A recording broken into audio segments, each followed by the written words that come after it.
একদিকে মেসি বস গরুর নিচে,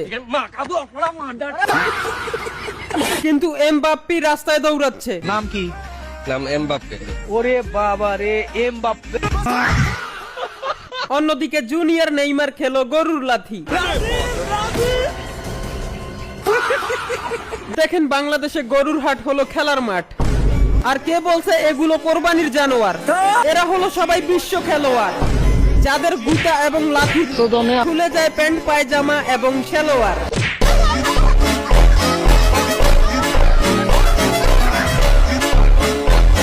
দেখেন বর্তমানে সব জায়গায় শুধু গরু আর গোবর। তো সবাই একটু সাবধানে হাঁটাচলা করবেন, না হলে এটাও হতে পারে। কেন? কারণ মোহাব্বতে হাম্বা, আমাদের কুরবানি ঈদ এসে পড়েছে।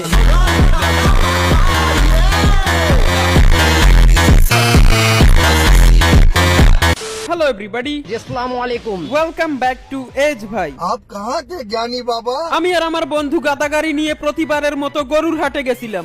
হাটে গিয়ে দেখি একদল ভাইদের হাত পাও ভাঙ্গা। এছাড়াও দেখলাম গরুদের বিচি বেঁধে নিয়ন্ত্রণ করা হচ্ছে।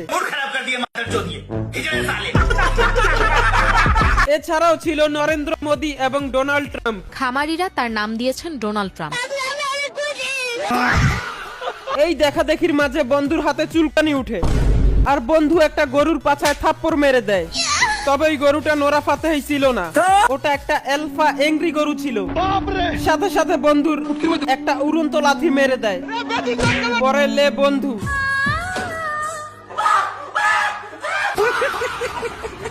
দেখেন আপনারা যারা গরুর বিচি এবং পাছা হাতাইতেই থাকেন, তাদেরকে বলে দেই গরু যদি কথা বলতে পারতো তাহলে আপনাদেরকে এইটাই বলতো।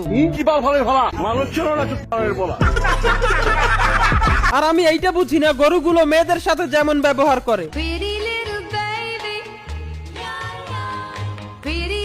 আর আমাদের সাথে যা করে।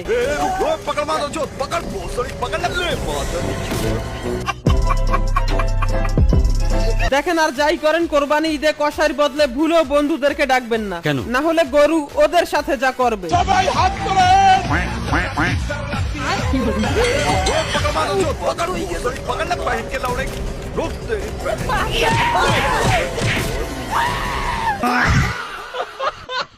যাই হোক, সবাইকে ঈদ মুবারক। আর ঈদের দিন আপনাদের সবার আমার বাড়িতে দাওয়াত, কারণ আপনাদের জন্য এবার আমি কুরবানি দিতে কোলেস্ট্রল ও সুগার ফ্রি ছাগল কিনেছি।